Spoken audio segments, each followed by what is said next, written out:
4টি দপ্তরে সমন্বয় একটি কমিটি করেছিলাম এবং আমরা আজকে ফার্স্ট আওয়ারে কমিটি রিপোর্ট দিতে বলেছিলাম। এই কমিটি রিপোর্টে যা পাওয়া গেছে এটা আমাদের রাজ্যে বা কলকাতার ক্ষেত্রে একটি অশনি সংকেত। ওই অবৈধ ওয়ার্কশপ বা কারখানায় কোনো বিল্ডিং প্ল্যান নেই। বিল্ডিং প্ল্যান নেই যেমন the basic norms of fire এবং ইলেকট্রিসিটি সেগুলো ওখানে ছিল না, কমপ্লিটলি অবৈধ। আমরা এই ঘটনার পরিপ্রেক্ষিতে কতগুলো অ্যাকশন নিয়েছি। তিলজলা পিএস এর কেস নম্বর 226, তাতে ওই অবৈধ কারখানার মালিক শেখ নাসির এবং শামীম মোহাম্মদ তাদেরকে গ্রেপ্তার করা হয়েছে আজকে সকালে। আমরা বিদ্যুৎ সরবরাহকারী সংস্থাকে পার্মানেন্ট ইলেকট্রিক ডিসকানেকশন করার অর্ডার দিয়েছি এবং সিএসি কে বিদ্যুৎ সচিবের মাধ্যমে জানানো হয়েছে যত এই ধরনের বিল্ডিং প্ল্যান স্যাংশন নেই, অবৈধ কারখানা আছে, বিশেষ করে কসবা, তিলজলা, মমিনপুর, ইকবালপুর সহ এই এলাকাতে ইমিডিয়েটলি একটি ইন্টারনাল অডিট করে যাদের যাদের বিল্ডিং প্ল্যান স্যাংশন নেই তাদের ইলেকট্রিসিটি ডিসকানেক্ট করার জন্য আমাদের পৌর নগর উন্নয়ন সচিবকে নির্দেশ দেওয়া হয়েছে একদিনের মধ্যে ওই অবৈধ স্ট্রাকচার ভেঙে ফেলার জন্য ইএমসির উদ্যোগে কলকাতা পুলিশের সাহায্য নিয়ে। এবং একইভাবে টিএমসি কে বলা হয়েছে এই ধরনের অবৈধ বিপজ্জনক কারখানাগুলিতে জলের লাইন কেটে দেওয়ার জন্য। আমরা এতে জিরো টলারেন্সের নীতি নিচ্ছি। যারা সতর্ক হতে চান সতর্ক হয়ে যান, যারা বেআইনি কাজকর্ম করছেন তাদেরকেও আমরা সংশোধিত হতে এবং এই ধরনের কাজ থেকে বিরত থাকার জন্য কড়া নির্দেশিকা এবং পরামর্শ দিচ্ছি।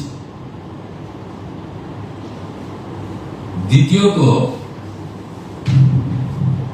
গত কয়েক বছর ধরে আগের সরকার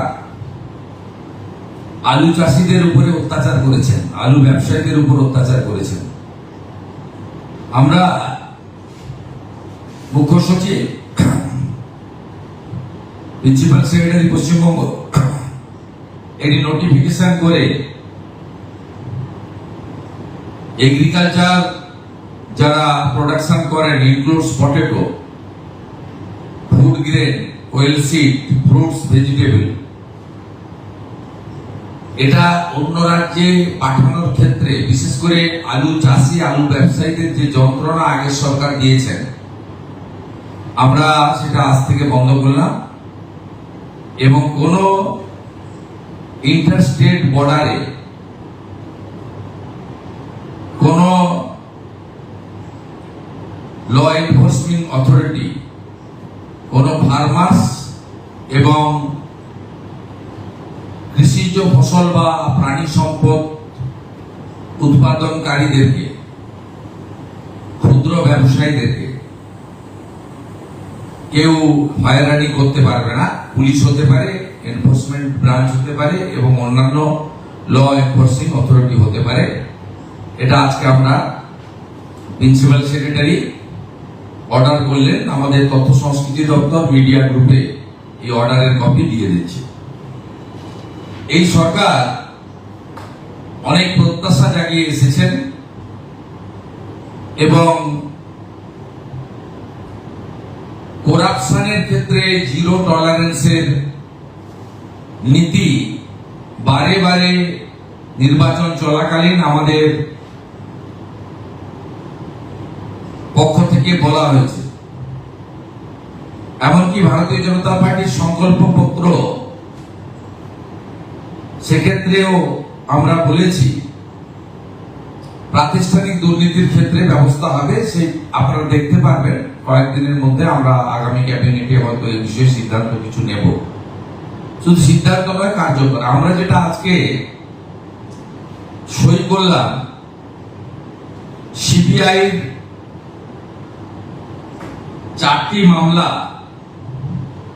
গত 4 বছর আগের মুখ্যমন্ত্রী, স্বরাষ্ট্রমন্ত্রী, বিধায়ক আটকে রেখেছিলেন। প্রসিকিউশন বা চার্জশিটের ক্ষেত্রে স্যাংশন, অর্থাৎ যে সমস্ত আধিকারিকরা দুর্নীতিগ্রস্ত তাদের বিরুদ্ধে সিবিআই বা অন্যান্য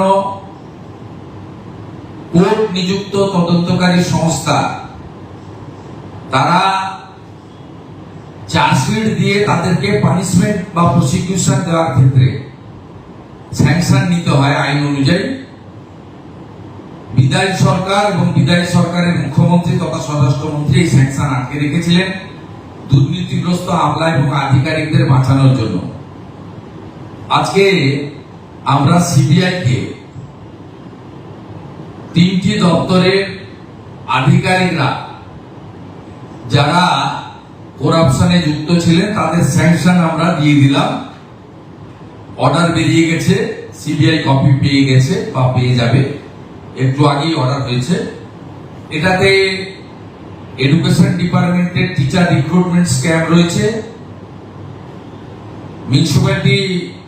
মিউনিসিপ্যাল অ্যাফেয়ার্স ডিপার্টমেন্টের মিউনিসিপ্যাল রিক্রুটমেন্ট স্ক্যাম রয়েছে এবং কোঅপারেটিভের ক্ষেত্রে, সমবায় দপ্তরের ক্ষেত্রে কিছু কোর্টের আদেশে যে তদন্ত হচ্ছিল কিছু আধিকারিক তারা যুক্ত আছে, তাদের বিরুদ্ধে প্রসিকিউশনের স্যাংশন, যা বিগত সরকার দুর্নীতিগ্রস্ত আধিকারিক আমাদের আড়াল করার জন্য 4 বছর আটকে রেখেছিল, আমরা আজকে সেটা দিয়ে দিলাম। এটা আপনাদের মাধ্যমে জনগণকে জানালাম যে এই সরকারকে যে প্রত্যাশা নিয়ে আপনারা এনেছেন যে করাপশনের ক্ষেত্রে 0 টলারেন্স এবং বিগত ইনস্টিটিউশনাল করাপশনের ক্ষেত্রে তারা যথাযথ ব্যবস্থা নেবে, এই অল্প সময়ের মধ্যে এটি একটি তার বড় উদ্যোগ।